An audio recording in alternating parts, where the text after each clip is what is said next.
Welcome to our second video in the series on how to design your first ISD course. Denise and I are going to dig into analysis tonight and we're going to dig deep. So I hope you're ready for this. I hope you brought all your ideas and all your problems and everything else you're thinking about. And we're going to get going on analysis for your first ISD project. You have instructional design questions. We discuss answers. Woohoo! I'm excited about analysis. I really am. I'm bringing my sing-song voice here with me because I'm that excited.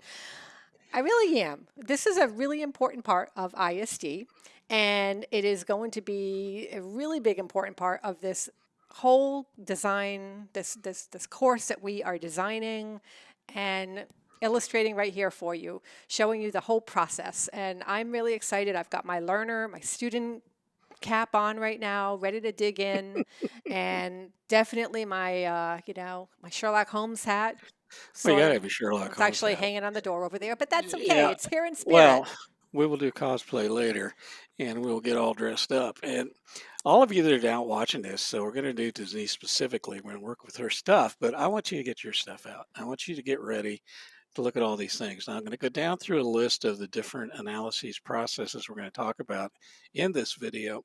Some of these things may be familiar to you, some of them may not, but let me go down this list. I'm going to read it, so my eyes are going to wander a little bit. We're going to do the 5 W's: who, what, where, when, and why. We're going to do root cause. We're going to do population. We're going to do task. We're going to do worst case scenario.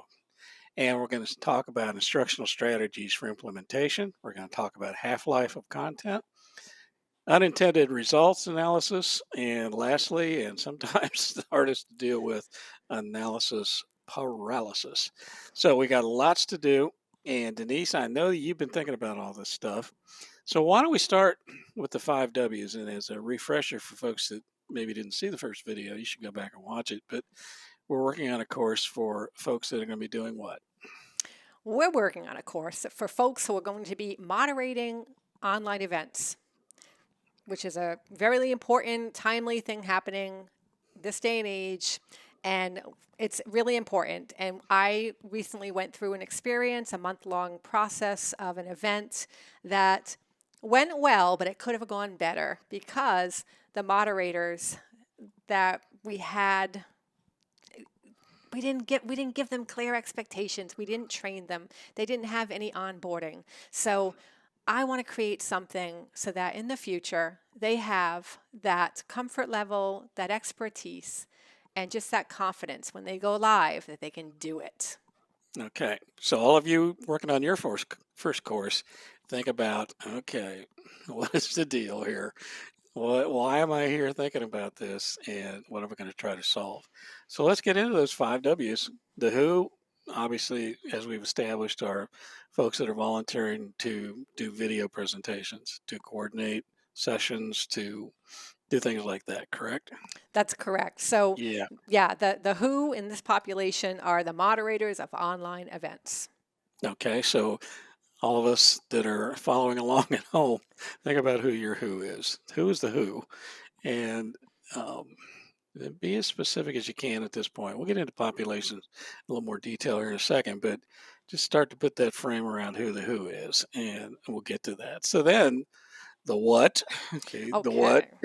Yeah. What is, is the issue?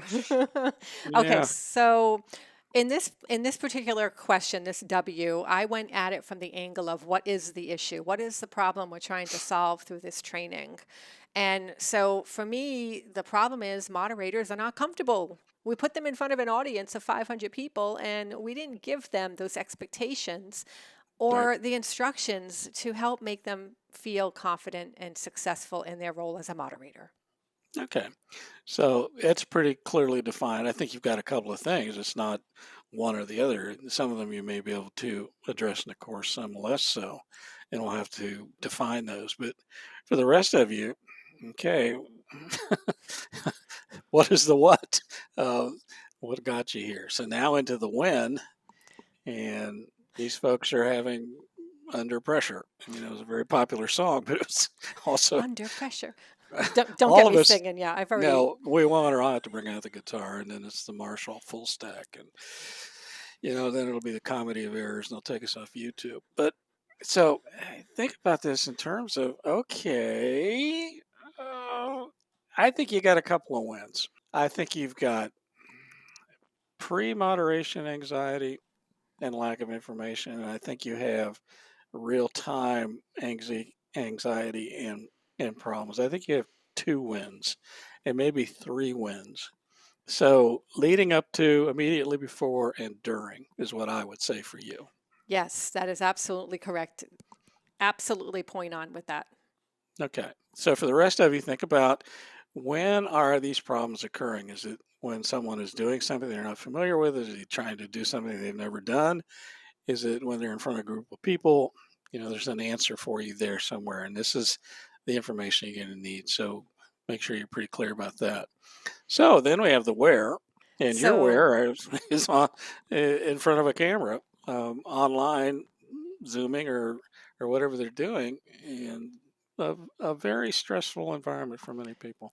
it is because I found that the source of stress for most of the moderators was in just the overwhelming nature of being in a webinar format. When Hmm. you're a participant or an attendee, I should say, in a webinar, you don't see all the bells and whistles. You just see the screen and you sit back and enjoy the show. But when you are the moderator, you are running the show. You are the one who's clicking the buttons and making things happen and showing slideshows and making spotlighting panelists. There is a lot going on. So if somebody has any anxiety leading up to that, pre or even during, that could be a disaster. Yeah. And I think the yours is pretty clearly defined. I don't think we're going to struggle with that. So the rest of you figure it out. Okay, what you got going on, and I think you'll come to that pretty quickly. And finally, the why. Okay, why are these people not doing what you think they should be able to do, or what the organization thinks? And if I'm not wrong, this is pretty easy too, right? It's going to be an It's easy one. Yes, it is, yeah. Chuck. Should I admit it?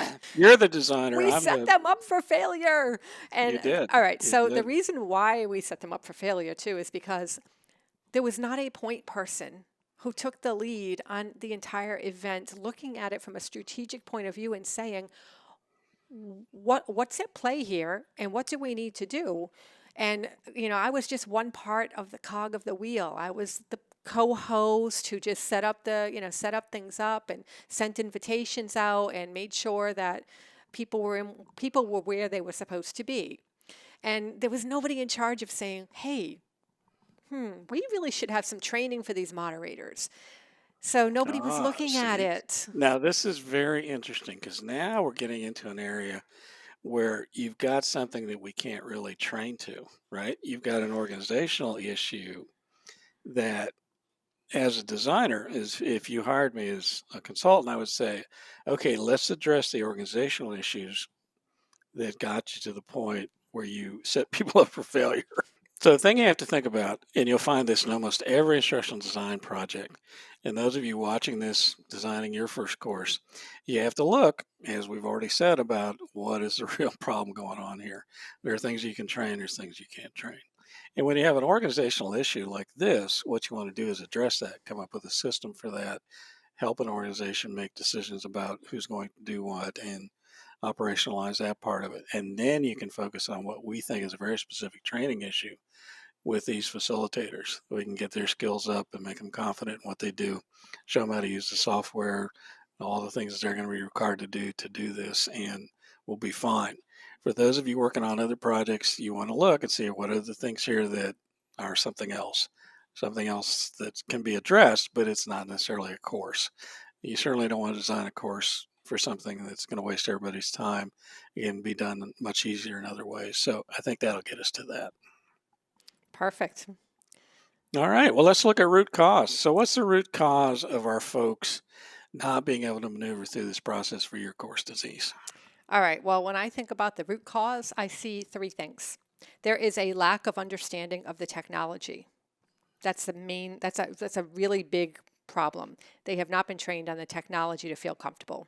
The Okay. second thing is that there are no clear expectations from the organization, from being trained. What am I supposed to do as a moderator? Just Hmm. show up and look pretty? I don't know. Like, what am I supposed Yeah. to do?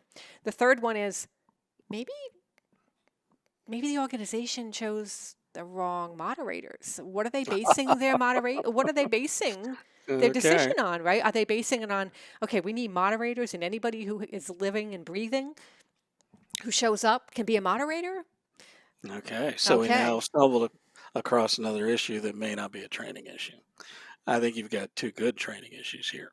Mhm. Um, Certainly not being able to work the software and the technology, and the rest is trainable. So I think for your root cause, you've got three legitimate things here that you need to address, and two of them I think that we can easily address as we progress forward and do a course. For the rest of you, look at your root cause and okay, what are these things? What what are the things you can fix? What are the things you can't fix? You need to address some of these other things in different ways and be very clear and concise about what you can do in terms of a course or another way of looking at improving talent, skills, abilities, etc. Mhm. So I think Denise, in your case, we got a pretty clear guideline here about what we're going to be able to do. Mhm. And I think next we have to look at your population. This leads perfectly right into that is who are these folks and what do they bring to the table? And what I've heard you say very clearly is they're not necessarily people that are familiar or comfortable with this specific technology. That's right. So they are, all right, so we talk about language. So language one, English. So that's their English is their primary language. And we spoke in the last session about their proficiency. And that we, we decided was a level 8. For this particular group, this particular population, it Eighth is, grade, read and write. yep, grade 8. And population in terms of age, they are going to be 18 and older. There really is no upper echelon. I mean, we have members of this organization who were moderators who are, in their 70s and 80s. So it ran And the let me full ask you, and this gambit. is what whenever I look at populations, I always ask, does it make any difference? Does their Does age factor in anywhere in terms of anything we're going to do? Well, all right, so in this particular case, I would say the only way that it would make a difference is if they were younger than 18, because some of the material that's covered in the panels might not be for people who Okay. are under 18. So Okay. they need to be adults. Okay. All right. So other than that, and that's really a prerequisite, something we can address easily that way. So Hmm. I'm not sure that age is an issue for you. I think technical skills and how we define that may be difficult. Um, Gosh, I don't know. I have to think about that, but certainly technical skills will be across the scale in any population, Hmm. and you have to think about what do they really need to be able to do. And I don't know the software, but I'm guessing that it's mostly a point and click. It's just knowing what to hit when to be able to do what. It is. And one of the other issues that we did run into was if they didn't understand how to run Microsoft PowerPoint slides, so they need to have some understanding. They need to have the software too, because some people did not have the software. So for those particular sessions where we had actual slideshows created in PowerPoint, it presented a problem, and so we needed to think creatively and put those moderators, schedule them on different sessions that did not require PowerPoint presentations that were Okay. already designed. So So yes. here's what I would say to you about that. This is something you think about in terms of prerequisites. Should be able to demonstrate the skill of being able to move a slideshow through, being able to forward slides and do whatever the specific skills are. And we want to go past understanding as wording. Remember, we want to be very, very what? We want to Objective. be very, yes, Because understanding, subjective. if you have 10 people, 5 of them will tell you they understand, and 5 will tell you they don't understand. And the ones that don't understand probably understand more than some of those that do understand. So you have to be very specific about what we're going to do here. And when we write objectives in the next video, when we get into design, then we'll talk more about that specificity. But I think this is, from a design perspective, this is a prerequisite issue because now you've got this choice. Okay, are we going to treat this as another course? Are we going to have a course in PowerPoint? Or are we simply going to say you need to be able to demonstrate the skills to work through what we need you to do in PowerPoint or whatever projected media software you're going to use? So as all of us look at this, and as you look at this, you're designing your course. if it's not technology based, what are the other things that you have to think about in terms of, do I need to make these prerequisites, or are these things that we actually need to include in this course?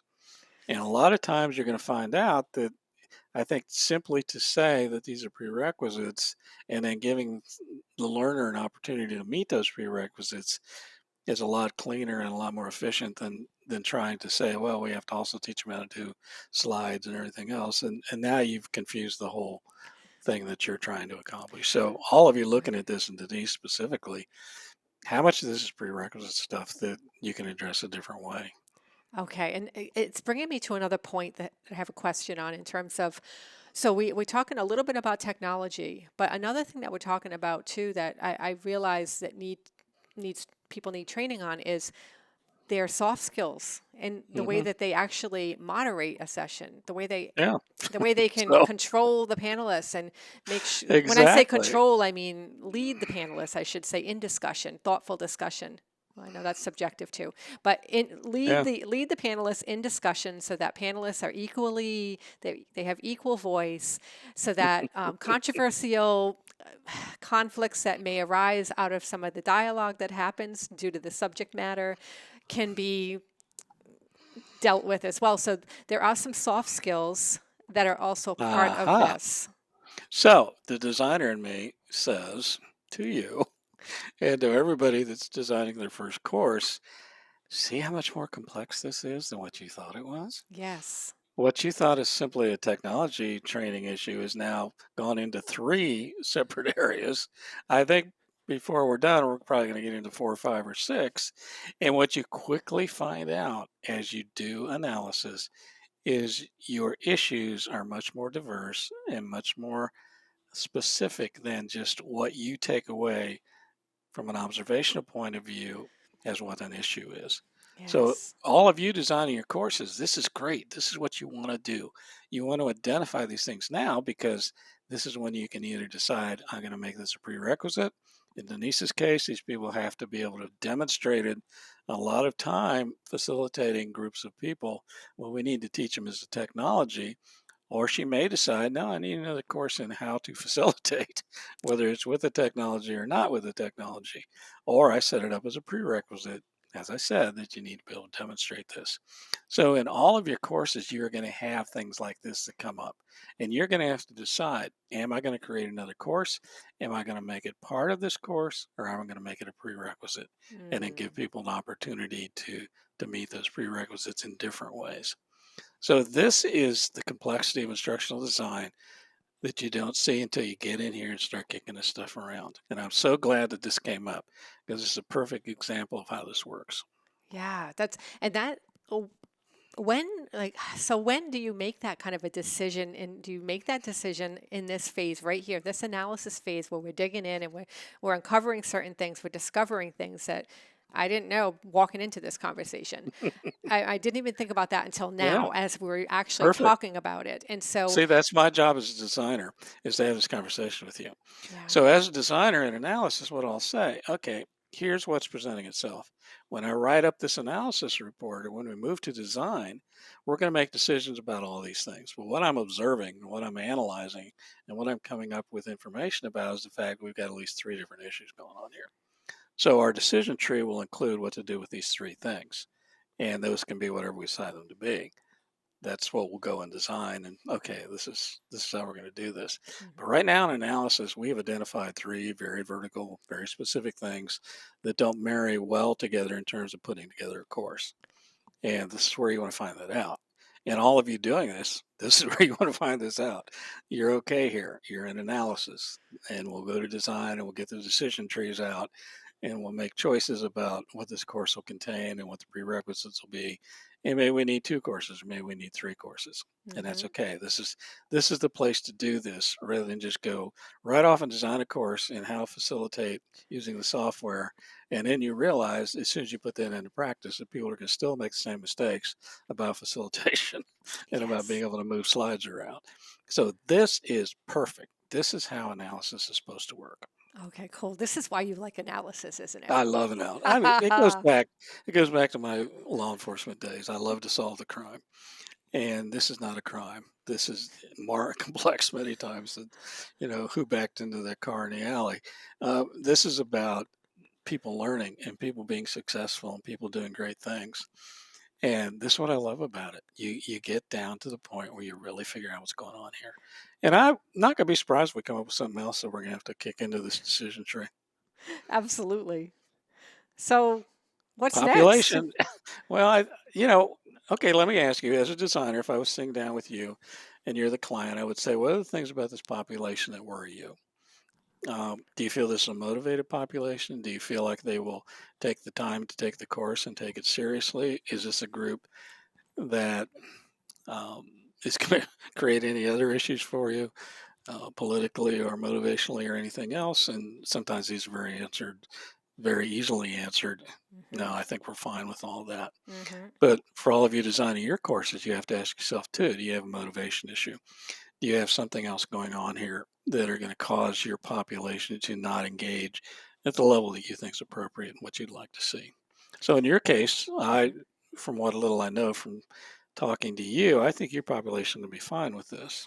Absolutely. So, uh, when I think about the motivation of this population, if I look at it from observing past events, the people who wanted to do a good job reached out and they were hungry for how can I do Hmm. this? I don't want to Hmm. look like a fool. These Right. people do not want to, because the moderators in this particular organization, they're among their peers. These are people that they're writers and readers and publishers, and there are professional connections and networks that are that have been evolving for years and years and years, and they want Yep. to preserve that. They don't want to get up and fail. They don't want to look like a fool in front of their peers. So they are motivated to want to do their best.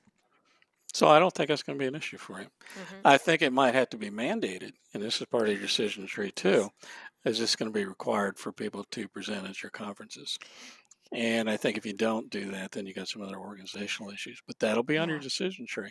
Is this Yeah. mandated or not? Right, and I agree that it should be mandated. And that's another observation I made, was that a lot of times people were like, "Oh, I got this, I got this, I got this." Like, some Well, sure people they just do thought they until they got get this, it. and then those are the same people who, "Oh my Yeah, gosh, I can't log in.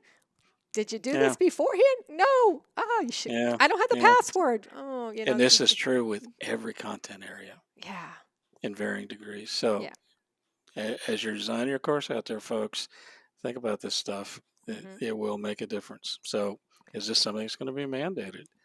And I know that nonprofits and community groups don't like to do mandated training, but sometimes you have to. If you want to assure the quality of your product, or if you're working with populations where you need to make sure the training is taken and mastered and evaluated at a level that is proficient, Yeah. sometimes you have to mandate things. So put that on your plate. And you know, now we're going to go through this task analysis, and this we're not going to do all of it because we'd be here for hours. But I think generally, in principle, I think it's pretty clear what your tasks are for your folks, at least in terms of technology. So they need to be able to do X, Y, and Z, and they do it in this order and within this range of options and what have you. Hmm. And we'll get into that in more detail as we get into design. But I think that you feel comfortable with your tasking, right? You can lay this Yes. out from A to B to Z and all the things that you need to do. Yes. Like, I've already gone through the steps in my mind a lot. Over the Hmm. course of this month that I that Yeah, I that and I you'll did be the this. subject matter expert for this too. So, Hmm. this is something that we will hit harder as we get to objectives. Okay. But I think that you feel comfortable with it for your case. And for those of you watching and designing your courses, you need to think, okay, let me think from A to B to C to D. In what order do I need to do these things? And what are prerequisite skills for skills that follow? And if I'm looking at this as a scaffolding learning event, so I'm building one set of knowledge on another set of knowledge, what are the foundational things I need to start with? And what logically would I do next? And what logically would I do next? And this may take you a very short period of time. This might take you weeks, depending on what you're doing. And if you involve subject matter experts and what have you. But so this is where your task analysis comes in. and you need Okay. to really, really, really think about this. Hmm. And I think you're great. Those of you watching, just start sketching out stuff, and we'll use it when we get into our third video. So now we're going to look at worst case scenario. So what happens if you don't do anything? I went at it from worst case scenario if people are not trained, or what could happen. Oh, internet goes out. Oh, they forget they forget they were scheduled. So you're asking me to actually consider the worst case scenario if we do not do training. Is If you that do correct? not do training, and also what happens if they are trained and something happens post training. So, what are the things that can happen post training that you may not have allowed for? And one of those things I would think you would include in this things like the internet drops or the software freezes Hmm. or other things. But what are the other worst case scenarios? Like the thunderstorm, let's say you lose power. Right. Those are worst case scenarios, I think, in your case. And I think we can catalog those and look at those and address them in design Hmm. to make sure that we have an answer for all those. And troubleshooting is another one, because I did see, like, so with this event, a lot of the moderators didn't have troubleshooting techniques, because why would they if we didn't give them any? So I would be getting text messages like all day long. Oh gosh, what do I do about this one? Can't get in. This one can't. So I was behind the scenes troubleshooting for the most part. But as a moderator, if they're in session and something's happening and somebody's not there at their call, then they have to learn. They have to understand They have to what be able to steps they fix can it. take. And that Exactly. to me is a worst case scenario on Yes. implementation. Hmm. So I think we can deal with that. And all of you need to look at this from a design perspective of, okay, what are the things that can go wrong? Not only in the training, but afterwards. What are the things that you've forgotten, frankly? And how do you address that in your training so that there's no surprises for your learners once they get out into implementation? In Denise's case, we can look at all these things and we can have a rubric or a worksheet or something that people can look at it in worst case and say, okay, I've got this problem. Let's see, what did Denise tell me I need to do with this? And think about it in your cases too, because there's going to be the same thing. Everything can go wrong and at some point will go wrong. I don't think I've ever seen a course design project that didn't have things that went wrong. But what I wanted to know is what they were before they went wrong so we can address them or have an answer for them. And all of you need to have the same kind of mentality too. Let's think about the worst things that can happen here. Either put them in the course or come up with a mechanism post implementation to deal with those kind of things. Now you mentioned, think of worst case scenario that could happen in training as well. Could Now you you got that. like could you talk a little bit about what you mean by that in terms of like. Well, sometimes um, trying to replicate what people are going to do, and especially in your case. So you're gonna train them how to use this software and do all these other things. And what if they become incredibly frustrated while they're learning this? And I've seen this in some sophisticated content areas where people just walk out of the room. They can't take it anymore. It's Mhm. too complicated. It's too frizzed. They've had a bad day. Their argument with a partner. Life goes on even when we train, and we have to laugh at those kind of things. So many times I think about it in the actual training environment. Have I set up the right environment for them? If I don't have this training set up exactly like they're going to implement this, then I've created a vacuum where all kinds of things can go wrong. Mm. And I would much rather have them go wrong in training so we can address them and talk about them and fix them than just, let's say in your case, let's just say we came up with a manual on how to do these things, but never had them actually online doing it. Can you imagine? I mean, so the worst case scenario is you don't train in the same environment that they're going to have to work in. And all of you looking at this is the same thing. What are the worst case implementation and training issues for you? Okay, that's helpful. Does that make sense? That does make a lot of sense. It really does. So Yeah. let's go into implementation because this is a great segue to get into that. Hmm. So, what are you thinking about implementation? What are the ways you're going to do this? What do you think about in terms of how long it's going to take? Hmm. How big a class sessions are you going to have? What's your learning environment?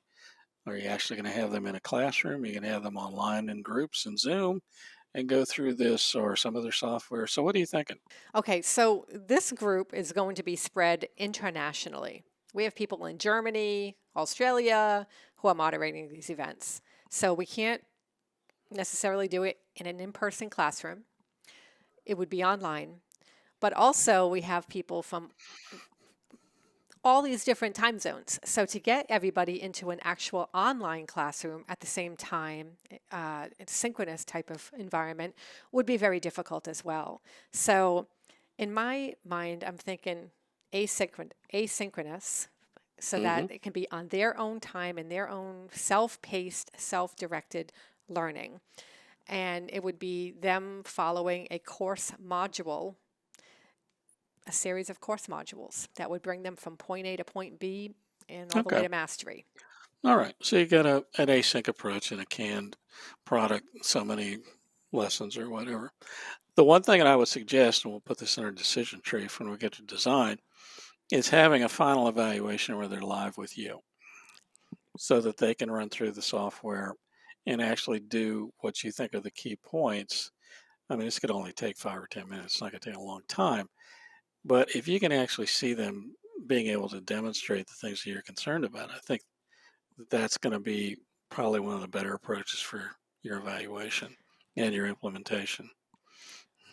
Yeah, I like that idea because I struggled with this because I thought, well, gosh, they're going to have to get into the Zoom environment and actually conduct a webinar, a practice session webinar, in order to Yeah, practice these skills. And yeah. to do that, to do that just on your own, how do they know that they're actually doing Well, it it's not the same correctly? thing. It's not. And So, and the yeah. other thing is the anxiety levels is different if you're doing it in the abstract. And I would say this to all of you that are watching this, designers to be designers much more pronounced and good at this than I. That the one thing I always think about in the learning environment is how close is it to reality. So all of you looking at your courses on your first course design is how do you want to implement this? Do you want it in a classroom? Can you not have it in a classroom? Are there restrictions in terms of health and other things that we all know we're going through now? So think about what your desired implementation platform will be. So if it's online, is it synchronous, which means everybody's there at the same time? Is it asynchronous, where people access when they want to? Is it modules that they can just simply pull up and run through? Or what's your other ideas? And then you want to think about what kind of learning strategies are you going to put in there? What kind of methodology? So you're going to have demonstrate and follow? Are you going to have discussions? Is there any degree of lecturing? I hope not, but certainly, running point by point through how you do something, I think is legitimate. So all of you, as you think about this, not only the modality that you can implement in terms of your platform, but what kind of learning methodology you're going to use. hmm Yeah, and so for this, I see that it wouldn't be lecture, but it would be demonstration, like you said, follow through Hmm. what what would be the actual steps to doing what you need to do, and then a simulation using software to be able to for the person to be able to run through these things in a simulated environment so that they can follow along with what is exactly what they're supposed to be doing and get used to the methods and put it into muscle memory and feel comfortable navigating the system. Right. And they're going to probably have to self-evaluate at that level. And then plug them into a live session with you or somebody and okay, let's do it. Yeah, I really like that idea. I didn't think of that, and so that right there is it's a good highlight. It's a good spotlight on being able to evaluate them, but also be able to give them that experience of this is what it's going to feel like when you actually Yeah. open up the Zoom and I'm there as an attendee, and maybe we have somebody else as a panelist, and so that they could run through the scenario in real time and feel like they're in an actual webinar, moderating an actual Yeah. webinar. And The the the other thing I would say to an organization and to you in these situations, another point of contact with people that you need that are important to you. And the more that you can make this a point of contact and make it what it legitimately is you reaching out to them and supporting them and doing all these great things. I look at that as part of the intangible list that I always put in return on investment that training and certainly good instructional design can do is find these points of contact. Find out where you can actually talk to them and listen to them. And there may be things that come up in these conversations like, I feel comfortable with this, but I really don't understand why we're doing this. and all the other things that'll come out of this conversation. So those kind of intangibles to me as an instructional designer are really important organizationally. And for all of you watching this and doing your course, think about this too. What are these points of contact that help make that relationship stronger between the organization and the learner? We're in analysis right now, and one of the things that I just thought about as well when you were talking about point of contact was, so we just had this event. It's fresh in people's minds, and this would probably be the perfect time for me to do some kind of a focus group with the moderators were who did the moderating to find out how they Hmm. felt, Yeah. what areas they wish they would have been able to work on, what areas they had no problem at all with. Because I'm just guessing. I have a lot of experience with moderating, so for me, I'm coming from a very different lens. Yeah. Somebody who's new to moderating, they might have been, there are things that I might not have uncovered at all in my analysis of what a problem could actually Well, be. it could be Stephen Stills at Woodstock, right? They were just scared. And uh, I mean, Absolutely. and you're going to find out things that you probably weren't aware of. Hmm. You're looking at it from, I know how to do this. Now let me figure out why they don't know how to do it. But if you talk to them, they're going to say other things too, which Yeah. may be of value to you. Maybe organizationally, as much as anything, maybe like I felt like I was hung out there. Nobody ever talked to me about this stuff. And then all of a sudden I have to sing and dance. And you find out stuff that you may not use in your course, but you can use in other ways. So that's why I would encourage you to do that. And all of you, I would encourage you to talk to learners, especially if this is a result of something that's already happened and you're going to do better next time. This is a good opportunity to get another touch point and get their view on it.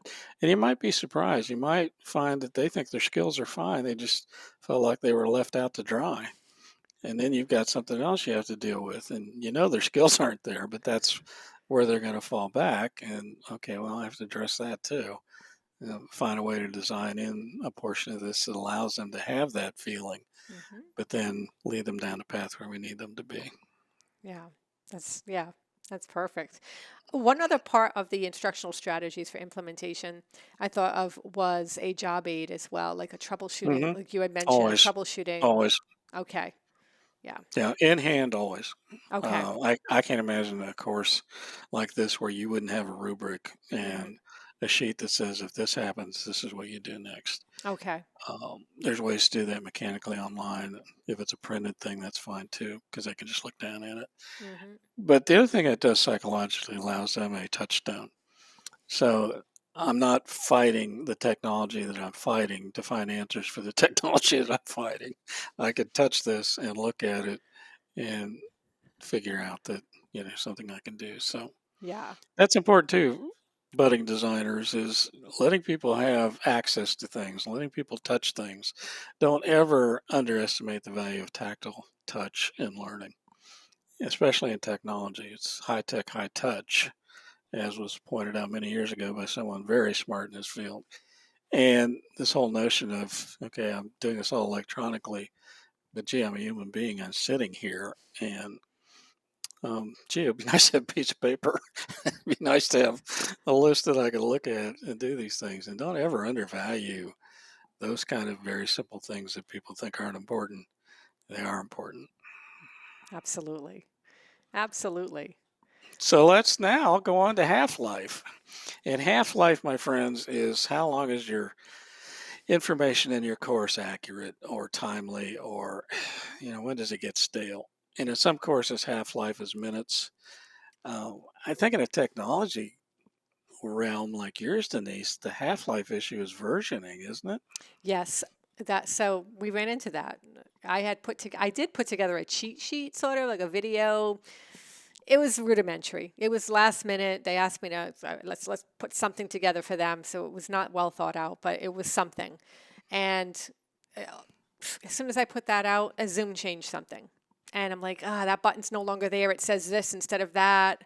Instead of start webinar, it's start broadcast. And so these are issues. These are problems when they're Yeah. following old instructions, and new things have emerged since then. Yeah. And that's why, as designers, you have to decide this will be another decision point is are you going to limit the versioning to a certain point? Like, are you going to say we're not going to use the new version?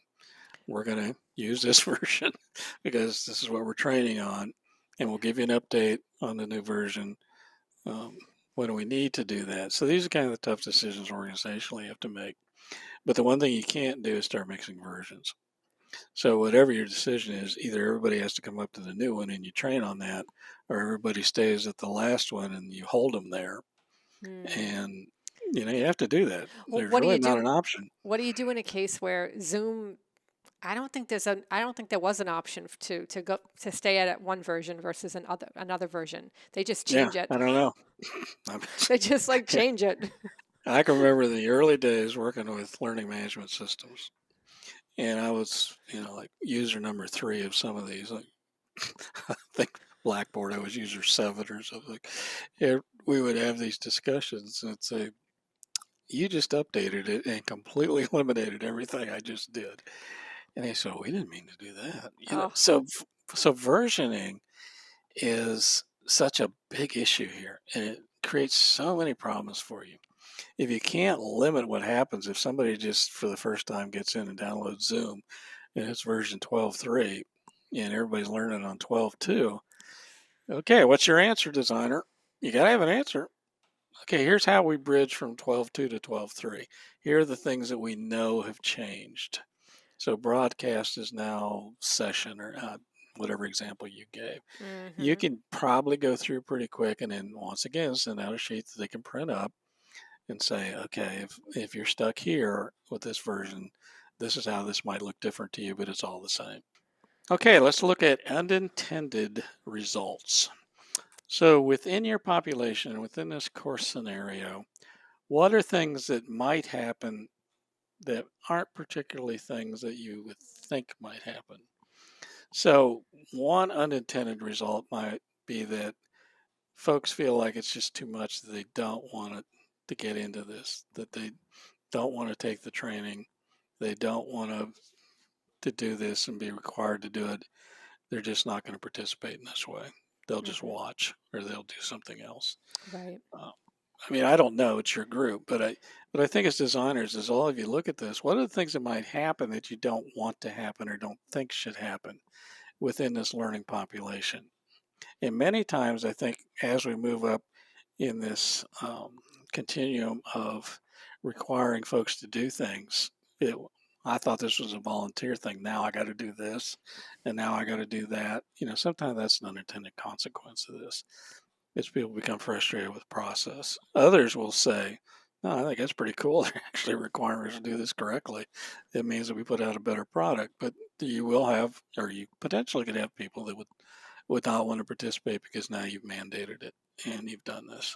I would say So, that's very true of this population, that there are going okay. to be some who are going to say, okay, I thought I was just going to hop on and do this. I know how to moderate. This is, ridiculous that I have to go through all of And these they may be hoops. right, right? Hmm. I mean, the other part of this, so again, back to our decision tree, do you want to have people that can opt out of this, that can test out of this? So you have to think about if there's a variation of the theme on that. If they have proven that they can do this and they did it well the last time, and you can now grandfather them, which is a nice way of saying we're not going to make you do this over because you've already shown you can do it. If there are those that you want to grandfather and they grumble, then okay, grandfather 'em. And if something goes south, then they can look in the mirror and see what that looks like. But all of you as designers, think about what these unintended consequences might be for you. And Hmm. I think it's again is your decision tree. You could say, as an organization, we decided if people have proven themselves the last time and didn't have any issues, that we feel comfortable grandfathering this group of people or this person. And I think that's fine Hmm. if you feel comfortable with it. But that's where you get with mandated. You have to make those kind of decisions. Okay. Yeah. And I like the whole grandfathered in thing. It's almost like the CLEP exam.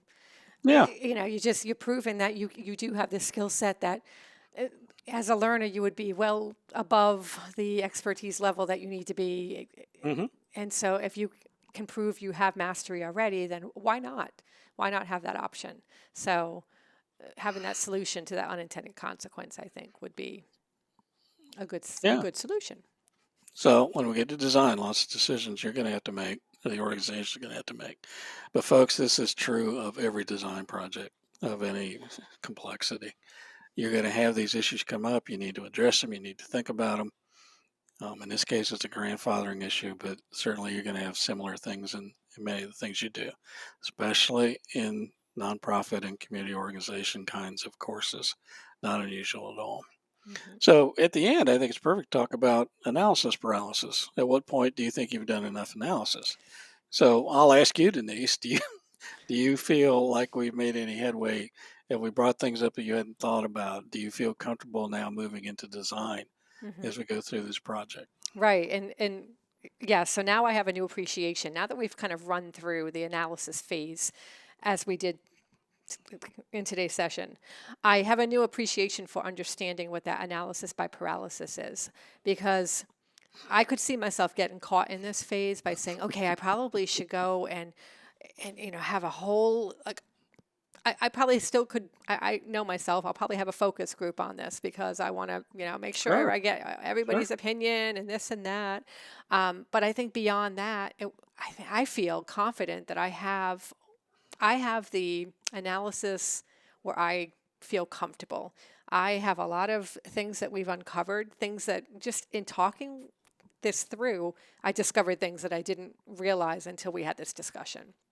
So to me, this was really helpful because uncovering those little hidden issues the potential issues or areas that I didn't consider are really important to being able to jump into the design part now. So, Yeah. when I think about analysis by paralysis, some of the, one of in anything that I do, design work or marketing like I do, or video production, how much is too much? When do you actually move forward in the next phase of what you're doing? And I think it's about agreeing upon guidelines that you've set for yourself, either if you're working alone on this or if you're working with a group of people, creating a set of guidelines like, okay, at what point do we feel we've had enough and we can move forward? Um, relying on the facts that we've uncovered and focusing on what the top priorities are for this course, making sure that it's focused on the thing we actually want mastery over. And I think what you have to look at, Chuck's rule is 90%. If you ever think you're getting 100%, you're going to do one course, you're not going to finish it your entire career. Feel comfortable with 90%. And I can tell you also that the more people you have working on a design team, whether subject matter experts or clients or what have you, then the paralysis grows exponentially. So for every second, third, fourth, fifth, 50th person, you're now in a position where paralysis is almost guaranteed. And this is where you need strong leadership, you need strong deadlines and goals about what you want to accomplish. And I'll be looking at this as your first ISD course design, probably not an issue so much for you now. But as you go up and you start working in big projects, I can assure you that paralysis by analysis is a very real thing. And if you have two people, it's one level. If you have five, it's five times worse because now you've got all this stuff, and one person will be happy and one person won't. And someone will want more data or more information, and sometimes legitimate. You need to do that, but maybe it's not. So this is where instructional design now goes into how do I be a good leader too? How do I manage this process? And I need to make tough decisions about budget and where we need to stop and move on. And if you have no budget, which most analysis work is done with no budget, then you really have to just say, okay, I need to feel comfortable with what I have. That's great. That's very helpful. Wow, we've run through so much. My Yeah. goodness. I mean, So this is terrific. And I think, Denise, I really appreciate you playing these roles because I know it's different than you being a co host and those kind of things. But, folks, as we move on, and I hope you can see yourself in Denise's place, looking at your course and looking at your stuff that goes with it. And what we're going to do next time, we're going to get into design. And we're going to start to look at all of these things we talked about tonight with this in terms of, okay, we got to make these decisions, we need to do these things, and we need to move on and come up with a plan and a deadline. And the other thing we're going to do in the next video is we're going to start to write objectives. You need to start thinking about objectives and evaluation tasks. So I hope you join us next time. I hope you'll review this and put any comments down below that come to you. Let us know if this makes sense to you, if you're enjoying this, and hopefully you're working on that first course and you're moving along. Thank you.